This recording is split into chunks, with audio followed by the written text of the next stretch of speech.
Assalamualaikum warahmatullahi wabarakatuh. Salam sejahtera untuk kita semua. Semoga selalu diberikan kesehatan dan rezeki yang barokah oleh Tuhan Yang Maha Esa. Kali ini kita akan menceritakan tentang mitos arwah orang yang telah meninggal dan akan kembali lagi ke rumah pada tiap malam Jumat atau malam-malam tertentu ya. Tapi sebelum itu, jangan lupa like, komen, dan juga subscribe-nya untuk mendukung channel ini agar maju ke depannya. Tanpa basa-basi lagi, mari kita mulai ceritanya. Namaku Iksan. Aku anak bungsu dari 4 bersaudara.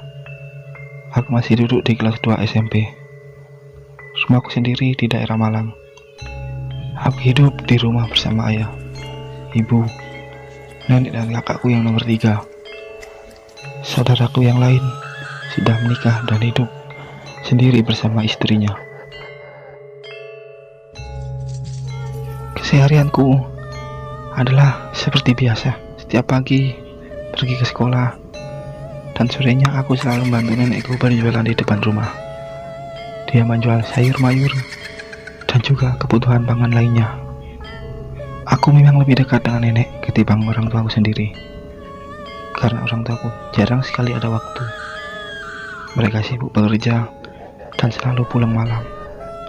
Cuma nenek yang memperhatikanku dan selalu merawatku. Kalau malam pun aku tidur dengannya. Namun semuanya berubah sejak aku menginjak kelas 1 SMA. Nenek mulai sakit-sakitan dan aku juga yang menemaninya di rumah sakit. Seminggu dirawat, nenek pun meninggal dunia.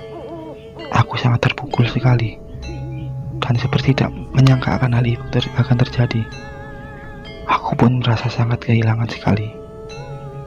Hidupku terasa hampa dan tidak ada yang menyemangatiku. Saat 40 hari setelah nenek meninggal, pada malam harinya dia seperti hadir di sampingku dan duduk di kamarku sambil menepuk-nepuk kakiku, seakan ingin berbicara dan ingin pamitan denganku. Aku pun akhirnya terbangun dari tidurku, dan benar saja, roh nenek ada di sampingku sambil tersenyum dan berbicara padaku kalau dia tidak apa-apa dan dia ingin aku terus sekolah untuk mengejar cita-cita. Aku pun menangis di pangkuan nenekku. Dia mengelus kepalaku sambil mendongengiku semasa kecil dulu. Sampai akhirnya aku pun tertidur kembali. Pagi harinya aku pun bangun dan kupikir tadi itu hanya mimpi belaka. Aku pun bersiap-siap ke sekolah. Seperti biasa kegiatanku. Namun setelah sekolah aku selalu pergi keluar bersama teman-temanku. Kadang sampai malam hari. Orang tuaku sampai memarahiku dan hampir mengusirku dari rumah karena kenakalanku. Aku pun sangat bersedih sekali. Aku tidak pernah sama sekali mendapat perlakuan yang baik. Beda sekali dengan nenek yang selalu memberiku nasihat tanpa membentakku. Aku semakin nakal dan jarang sekali pulang ke rumah. Aku mulai mengkonsumsi alkohol untuk menenangkan pikiranku. Aku sudah mulai putus asa dan ingin sempat pergi dari rumah selama-lamanya, dan akan menjadi semakin nakal lagi. Saat itu pun aku mengingat nenekku yang dulu pernah hadir di mimpiku. Aku pun akhirnya memutuskan untuk pulang, dan hari itu tepat Kamis malam Jumat.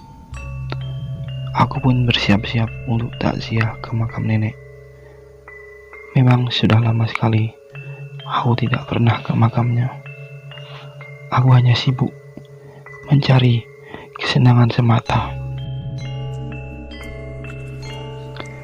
Saat itu memang keadaanku sangat kacau sekali. Orang tuaku tidak pernah sama sekali peduli denganku. Aku yang frustasi hampir saja dikeluarkan dari sekolah karena sering bolos. Memang aku salah pergaulan, tapi itu semata-mata aku lakukan untuk menenangkan pikiran dan jiwaku, juga untuk mendapat perhatian dari orang tua. Memang aku akui itu cara yang salah.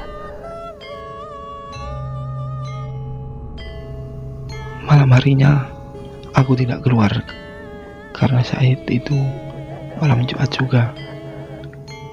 Aku pun tidur setelah Isya.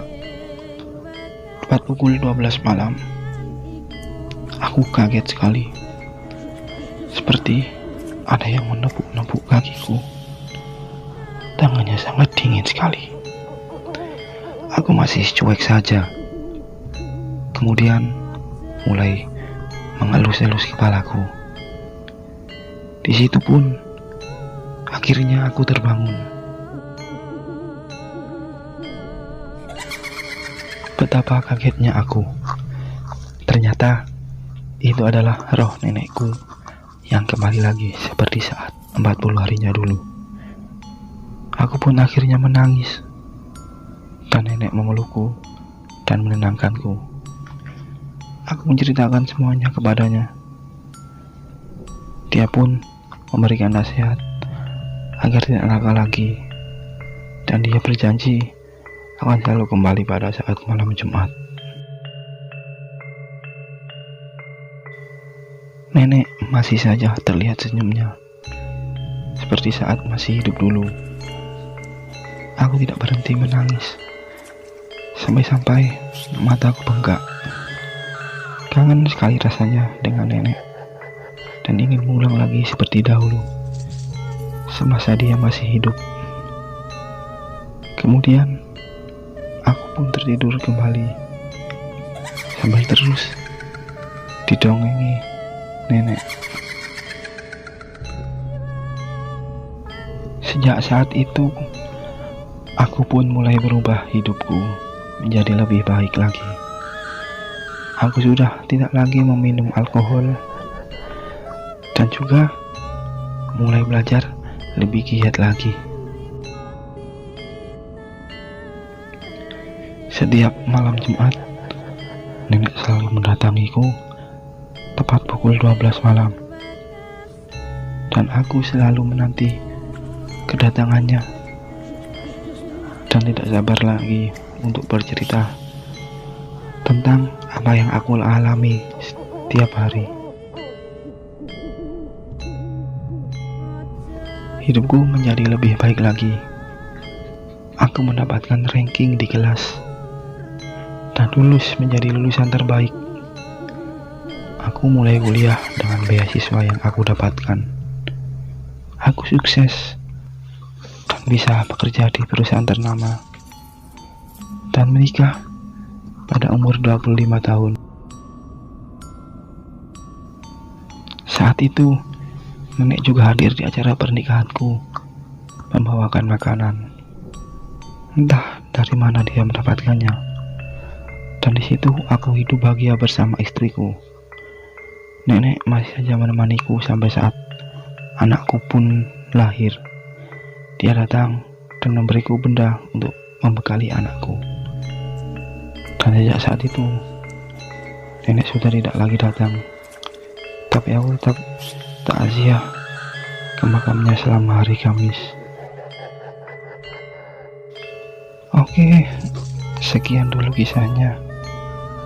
Pelajaran yang dapat kita petik dari kisah ini adalah jangan pernah melupakan orang yang sudah meninggal, karena mereka tahu apa yang kita lakukan selama di dunia, dan mereka tahu kalau kita sedang punya banyak masalah.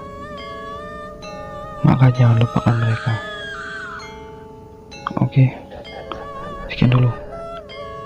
Assalamualaikum warahmatullahi wabarakatuh. Salam sejahtera.